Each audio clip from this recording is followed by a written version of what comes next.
Hello and welcome to another Real People Big Astronomy event. My name is Renee Kerrigan. I'm a member of the Big Astronomy leadership team.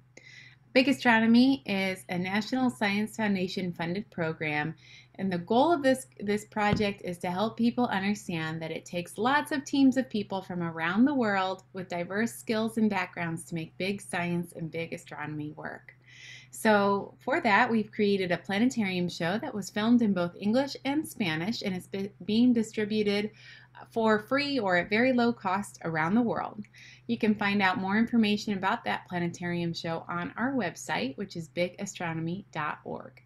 We also have these live event series featuring staff who work at those observatories to hopefully help people understand all these different careers that there are at these observatories. So today we're really excited to speak with Esteban Parkes, who will be sharing about his job with us as a telescope manager at CTIO. And we also have some educational activities that were created by the Astronomical Society of the Pacific and educational research that's being done on this program by Michigan State University.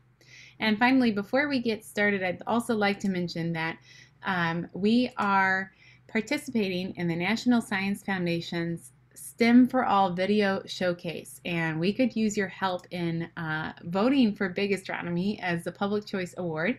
So there's all the information about how to do that is available on the front page of our website, which is, again, bigastronomy.org. But today I would like to welcome Esteban Parkes. Esteban, thank you so much for being here today. Esteban is a telescope manager at CTIO, and he has a job that's more complicated than that title sounds, because he leads a whole team of professionals in making sure that the telescopes operate well for all the people who are using them. So we're excited to learn more about your job today. And I'm going to go ahead and get set up sharing my screen so that we can see some of these visuals that we've put together. Here we go. Can everybody see that okay? Yeah. All right, great. So we always like to start off with the very broad question of just, can you tell us a little bit about yourself? Okay, first of all, thanks for the invitation to join with you to participate and allow many people to know a little bit more about what we do and who we are. My name is Esteban Parkes. I am electronic engineer, and actually I lead a really awesome group of professionals who have the responsibility of having all the telescope at CTIO. CTIO means Cerro Tololo Observatory, and it is one of the program member of the MSO group in NORLAB. So as I was saying, the responsibility of having all this telescope full operative for science, this group cover a wide range of specialties that includes electronics, electricians, mechanics, and other group that work closer to the observing itself, an astronomer, and are known as observer support and telescope operator. This last group of collaborators work during the night because we are an optical observatory, so we normally do science during the night. All this group is known as CTIO Telescope Operation Team. As I said, I already said twice. My name is Esteban Parkes. I am 62 years old, and I have been part of this organization for 35 years, more of the half of my life. Can you believe that? I am married, and I have a wonderful family, 2 daughters, 2 sons, and a grandson. You can see it in the picture. He has 6 years old. Besides having won me a wonderful daughter-in-law and 2 sons-in-law, having actually a very beautiful team.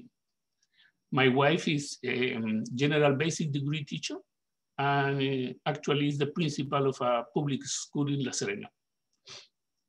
I grew up in the 5th region of Chile, Valparaiso, a very important city of the country with one of the most important maritime ports of the country.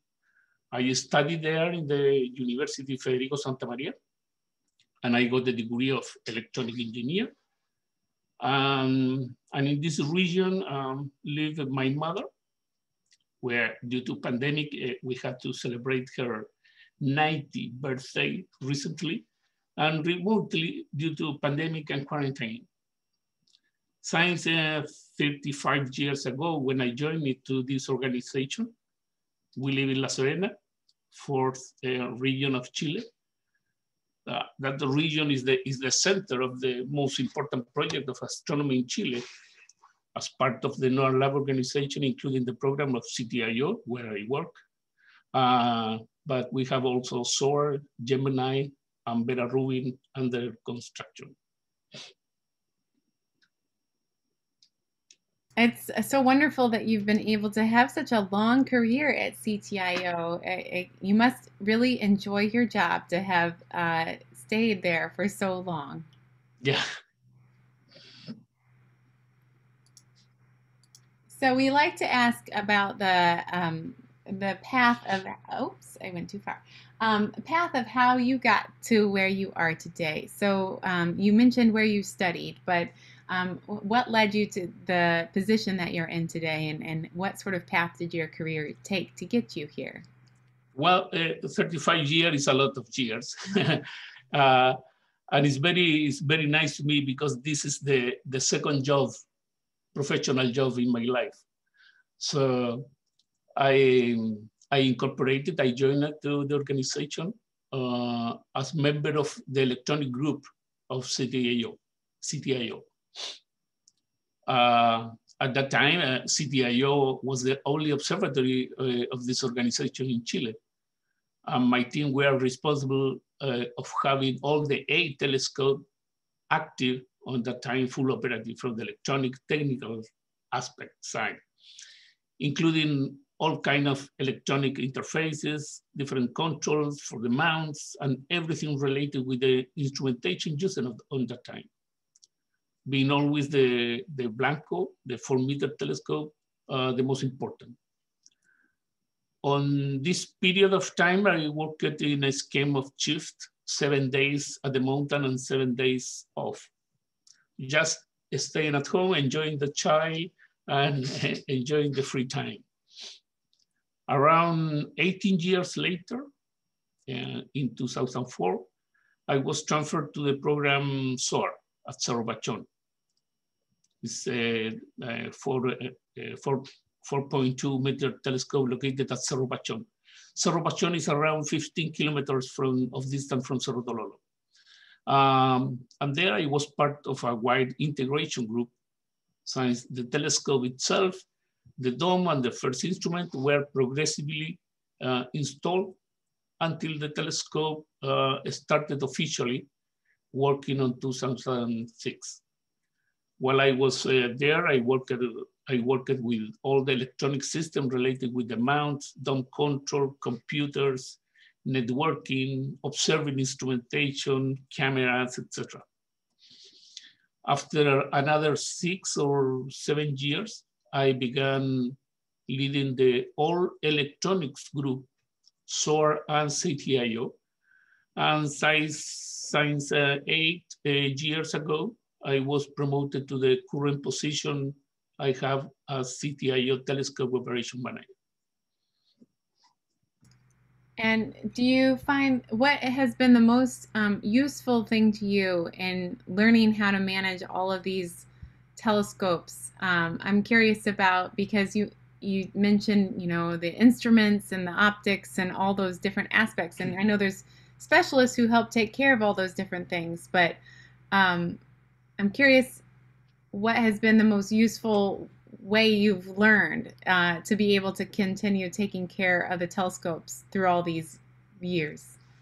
Well, I think that is based just in the full dedication, um, and be prepared to face different challenges, because most of the learning you get it facing the problems usually. I am very hands-on, so doing things, prepare things, and solving problems has been the best way to learn. Yeah, if it's broken and you have to fix it, you'll Yeah. know how to fix it next time, right?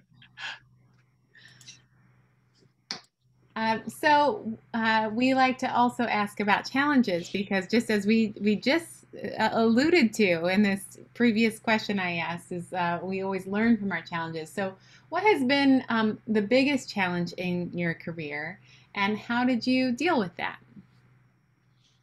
Well, certainly being at SOAR, the biggest challenge being there, it was being part of this amazing team uh, in the period where we were responsible to fit many tasks during the construction, integration, and startup of the SOAR telescope, until we had it 100% in operation with a successful first light of the telescope in 2006. So it implied a lot of effort and time, dedication, working in this project. That I was not working longer on shifts, so we did it daily from Monday to Friday, going up and down normally every day. So it was quite tiring. But SOAR is actually working, and it's a very important program of NOAA Lab. So I feel very, how you say, I feel very proud of have been part of this process. So that was a big challenge. And another challenge that I am facing right now are more recent and are still in process, and it's are full related with the actual leading of the group I manage. Because we are moving to a new organization called NOAA Lab, preparing, working, and having full operative the Blanco 4-meter telescope. And you have to know this telescope has a 45 years old, but it's still producing a very relevant amount of data. Actually, we have installed a very new and modern instrumentation, a new camera called DECam, dark energy camera, producing really high quantity and very useful data, and it has been widely recognized around all the scientific world. And apart from that we have to provide technical support and assistance at CTIO to another 9 astronomical programs with a total of 31 telescopes of different size, most of those remotely controlled and remotely used. But we have to permanently give support and assistance. And you can see the picture of the center. That is part of the other remote astronomical program. And at the left, you can see the 4-meter, the Blanco Telescope, and the main console room, and an image of what it is, what is DECam, with the full readout of the CCDs. I'm lucky enough that I was able to visit Cerro Tololo in 2015, and I was able to see this telescope, and it's just something about it. It's really beautiful, and the mountaintop is so beautiful, and zooming in on the dark energy camera image, just seeing like so high resolution. I'll never forget it. It was one of the most fantastic experiences I've had. So It's so impressive that you keep it running. And like you said, it's an old telescope now, but Yep. it's been outfitted with such modern and high tech equipment. I imagine that leads to challenges as well to keep the old equipment in good working order and marry it with the new technology. Right.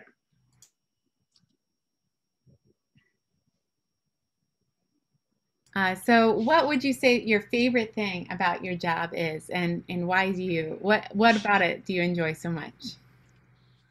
Well, I am, as I can, you can see in the pictures, just really a very small part of all the things we have to face and do. So it's very wide and amazing variety of things to do and face day to day. So it allowed me to learn a lot about electronics, mechanics, electricity, optics, networking, instrumentation. For the Blanco Telescope, have passed a lot of different instrumentation. At SOAR, the same thing. We have very different instrumentation for different projects. So it's very attractive, it's very interesting.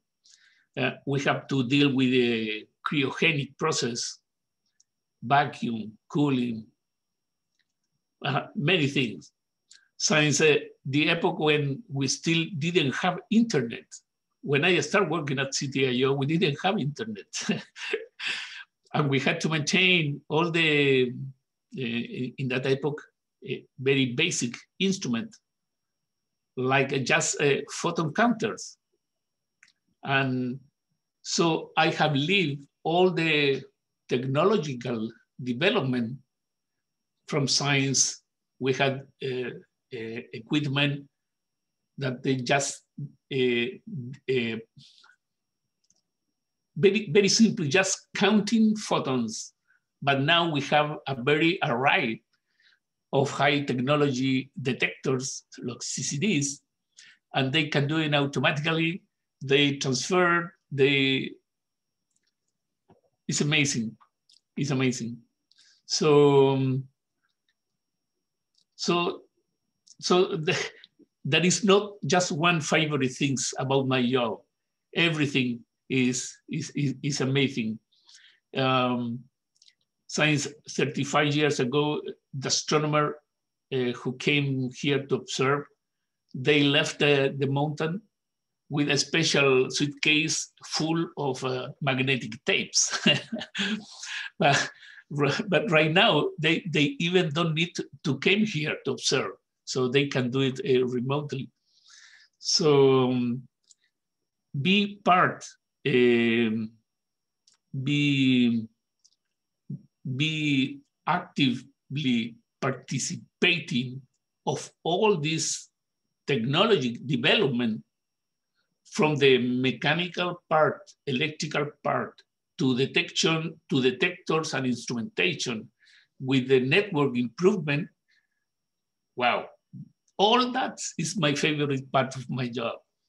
It's wonderful. I can tell you enjoy it. And it does sound like what a trip it would be. You know, what an amazing thing it would be to think back on how things were when you started and how things have progressed and all those discoveries that you've helped enable by working on these telescopes throughout your career. That's pretty wonderful.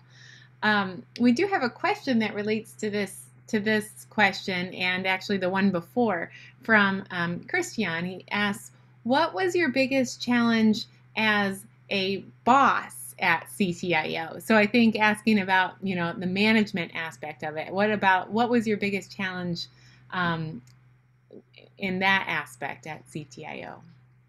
Well, it's like to be working with I think so, to be working with any group of persons. We need to be well aligned.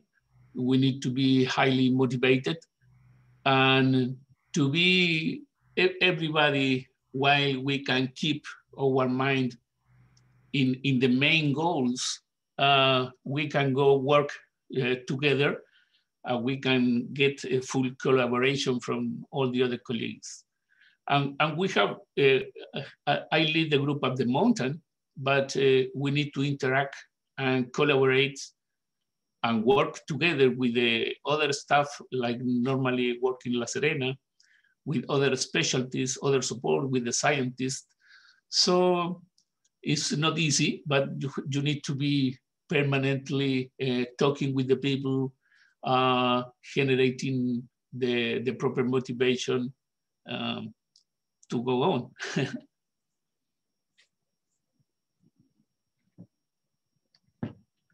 So thinking with the theme of favorites, what would you say your favorite astronomical object is?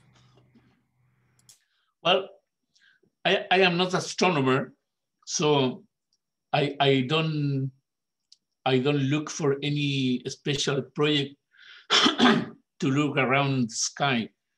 So, and after all these years, I have experienced the opportunity to look at huge amount of pictures, different size, different objects of many kinds between all the classification that exists in astronomy. You know, there's thousands and thousands of images. Even since the epoch when we have just photographic plates to large CCD as we have now.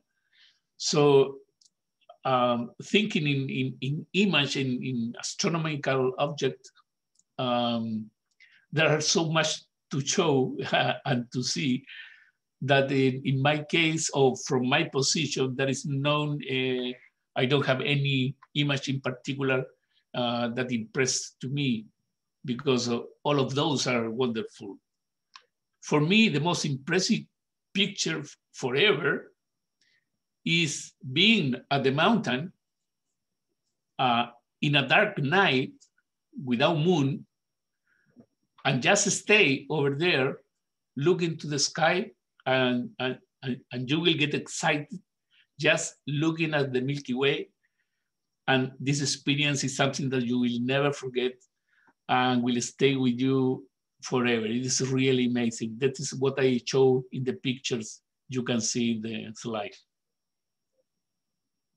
I agree, because I was there. We were lucky enough to spend the night, and you step outside of the dormitories in a dark night. And actually, there was even a little bit of a moon the night that I was there, but it didn't matter. There was still beautiful. The stars, they felt like they're just, right over your head. Just right there. So how wonderful that you can share that with people at CTIO by observing the universe from there. Yep, absolutely. So what would you say now? Whenever I ask people about a typical day at work, I know that this year and this past year, work has been different for almost everyone, with having to telework sometimes with the pandemic. But what would you say a typical day at work is like for you? Well, there is not so much difference between before pandemics, during pandemics, and right now. That is a different, because we are facing the pandemic and try to get the things better every day. But normally I arrive to the mountain after 1.5 or driving or in a bus.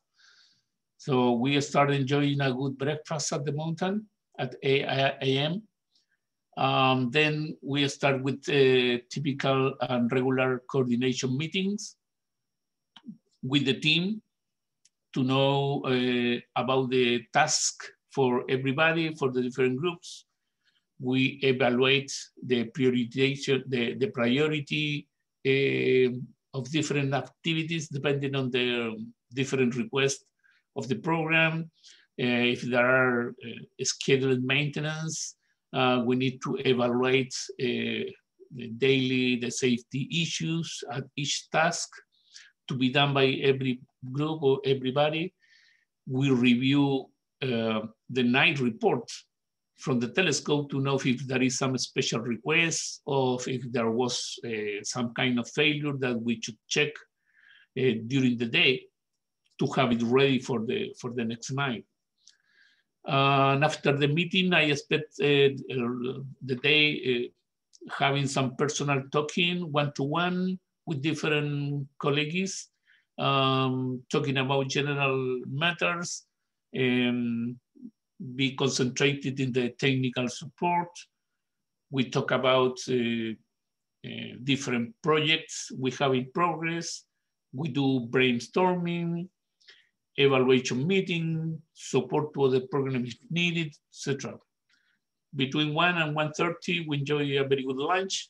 And at 4:30, the people who work daily start going down home or bus or driving.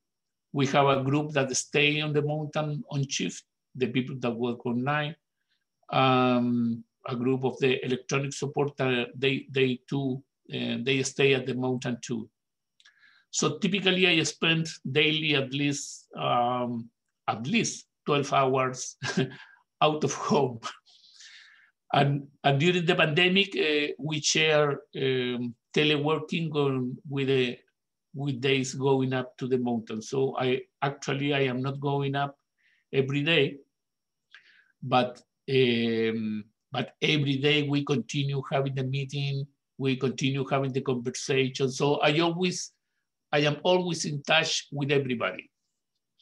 That is the key to maintain the group well contained and working together.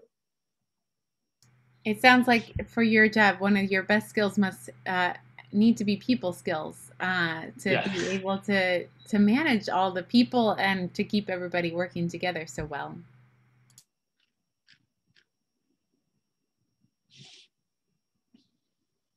So we ask about a typical day for you at work, but how about a typical day at home? What does a day at home look like for you?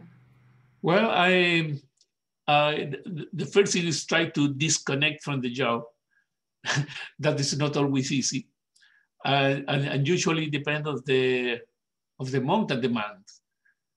If I don't arrive home so tired, I spend some time just walking out of a house or beach, like to do exercise, or spend some time mounted on my bike.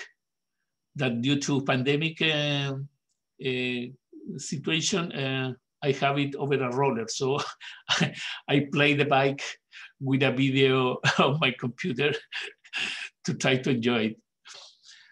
Other options for the evening are more domestic, like going to supermarket, watch some TV, or just resting time. During the weekend, I can usually become a carpenter, gardener. I can be painter or plumber if needed. Some meeting with friends, video calls to family. That's important, especially to the daughter and sons that are actually out of the region we are. And to see and to talk with the grandson, that is very important for us too. He's 6 years old, so we enjoy talking and trying to see, because we cannot see them from months. So before the pandemic, we used it to do some local trips to the valley, to the beach, always trying to find new location, like doing some like off-road, things like that. Trying to enjoy the moment, enjoying the day, enjoying the time. It sounds lovely. Video calls with family is a theme that I have found to be constant in almost everyone I've spoken to, especially in this past year.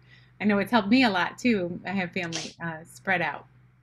So another question, a couple questions that we had for you are about your schooling. When you went to school, and there was a reason we asked this, is because we like to help people understand you know, that not everybody likes every subject, but that doesn't mean that they won't do well in a science career or in whatever career they might choose. So we asked, what was a favorite subject for you in school, and then what was a not so favorite subject for you in school?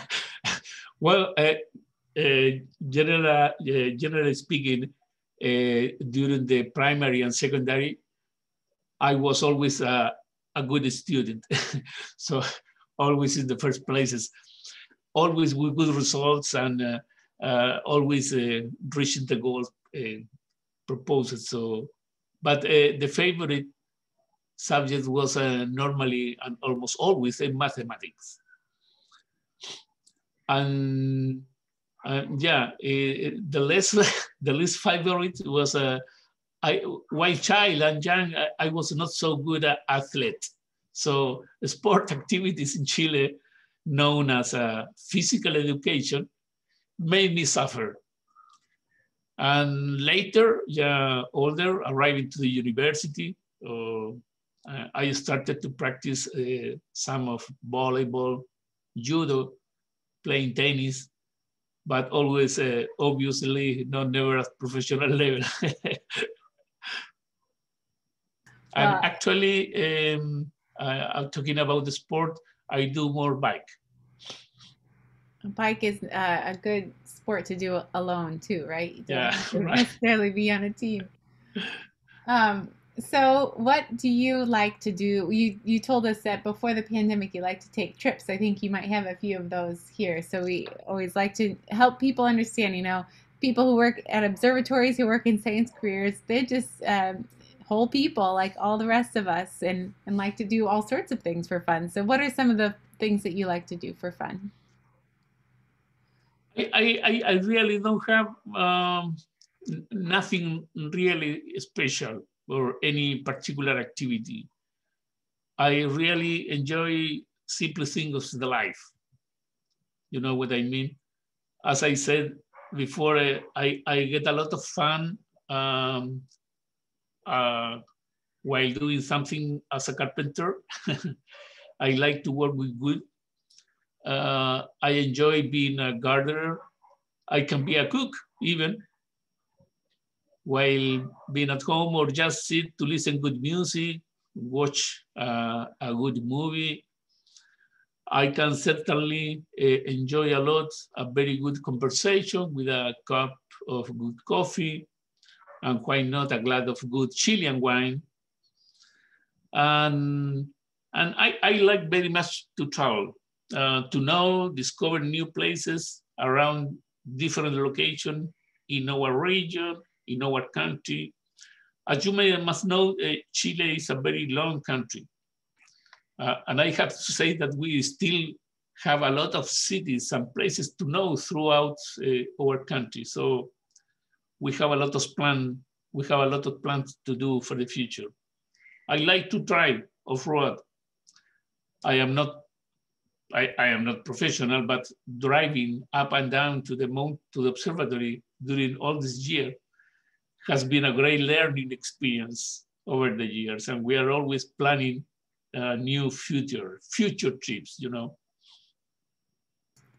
So, Esteban, what, if there anything about your job that we didn't have a chance to talk about that you think these people should know, or that you would like to share about your job as is your job is interesting to me because it's less, maybe less specific than some of the other jobs that I've spoken to. We've spoken with people who are night observers or who are IT professionals or who are optics engineers, for example. But I am interested in your job because your job must incorporate aspects of all these other jobs to keep the telescopes running and in good condition. So, is there Right. anything else about your job that you think people should know if they're interested in working at an observatory someday?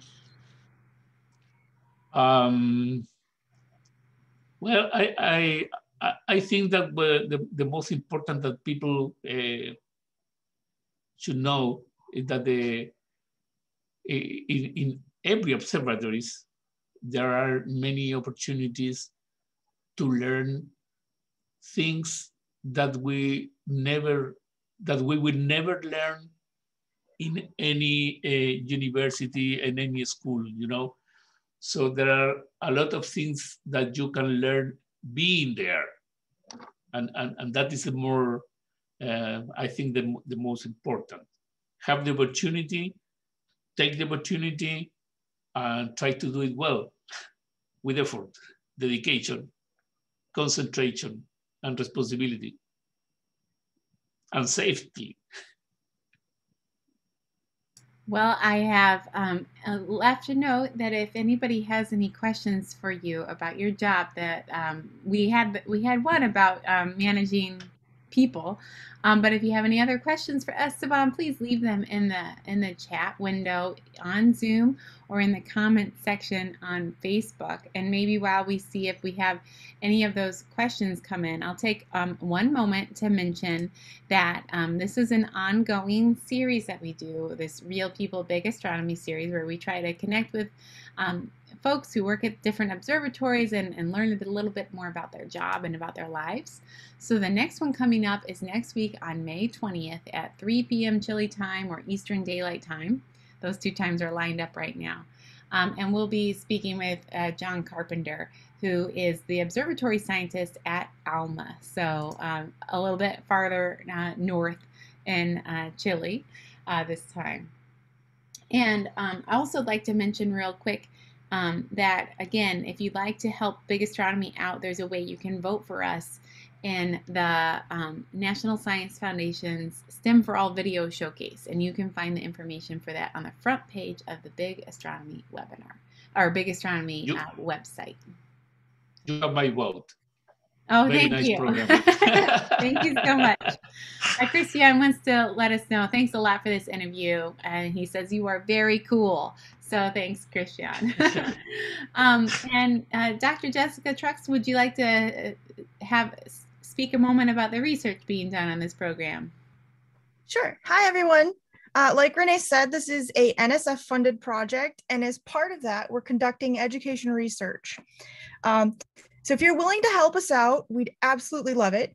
You can help us out by filling out the survey that'll be showing up in the comments momentarily. And if you fill out the survey, you'll be entered to win a $10 gift card to Amazon. Another way you can help is during the survey, you can opt in to talk to us 2 times over the next few months. And afterwards, you'll receive a $40 gift card to Amazon. So if you'd like to help, we'd really appreciate it. And thank you very much. Thank you, Jessica. Well, thank you, Esteban. I really enjoyed talking with you today and learning more about your job. And I sure hope that you get to start traveling again soon. I hope all of us get to travel again soon. And good luck keeping the telescope running for another 35 years. Okay, I want to thank you for the opportunity to talk with you and to share my experience, amazing experience working all this time in the observatory. And you are welcome to visit and to know what we do. Yes, yeah. CTIO, it does allow, in normal times, allows visitors and public tours, and I would recommend it highly. Good. All right. Thank you, Esteban. Thank you for tuning in, everyone. We'll see you next time. Bye-bye. You're welcome. Bye-bye. Have a good day.